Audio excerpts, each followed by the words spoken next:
বড় লোকের ব্যবহার ভার্সেস গরিবের ব্যবহার। বলছি বৌদি, সকালের দিকে পড়াতে না এসে যদি বিকেল 5টার দিকে পড়াতে আসি তাহলে কি কোনো অসুবিধা হবে? আসলে এই গরমে না আসতে খুব কষ্ট হচ্ছে। হ্যাঁ গো, অসুবিধা হবে।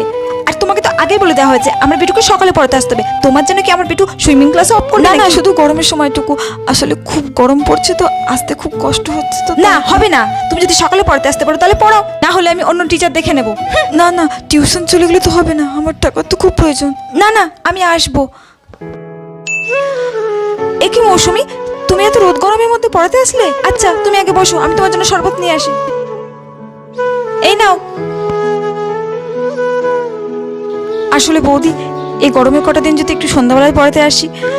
আসলে খুব গরম তো, মাথাটা ঘুরে যায়। আরে আমিও তো তাই ভাবছিলাম, এই গরমের মধ্যে তুমি পড়াবে কি করে? আর সন্ধ্যার দিকে পড়ালে গরমটা একটু কম লাগবে আর তোমার শরীরটাও একটু ভালো লাগবে, বুঝেছো?